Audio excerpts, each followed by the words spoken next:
1276 ڕۆژە هەرێمی کوردستان لە بۆشایی یاسایی و دەستوریدایە.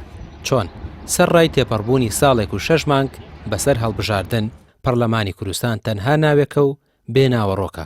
چالاکانی مەدەنی هۆشداری دەدەنە پارتی و یەکێتی کە ئەگەر پەرلەمان کارا نەکرێتەوە پەنا بۆ سکاڵای یاسایی دەبن.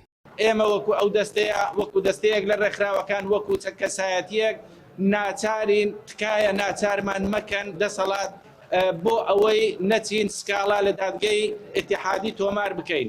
دڵنیابن یادداشتمان نووسیوە لۆ بێت و ئەمەنێتە دی ئەو کاتە یادداشت تۆمار دەکەین ئیتیحادیەوە بە پێی یاسا یا دەبێت پەرلەمانی کوردستان کارا بکرێتەوە یا هەڵدوەشێتەوە.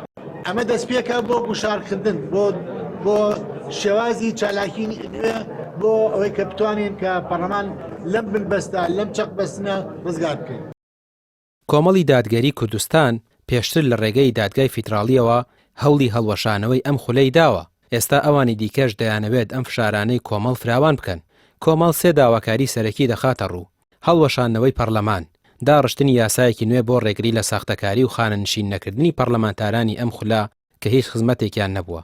چاودێرانیش دەڵێن دامەزراوە نیشتیمانیەکان کراونەتە قوربانی میزاجی حیزبی و خول لە دوای خول بێبایەختر دەکرێت.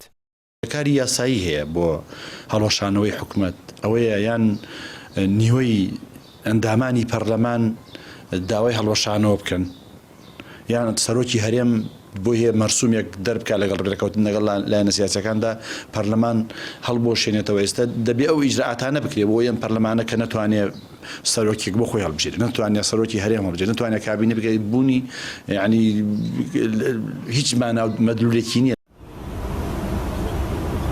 پەرلەمان کە دەبێت چەتری چاودێری بێت ئێستا دەرگاکانی بە ئارەزووی دەسەڵات دەکرێنەوە و دادەخرێن.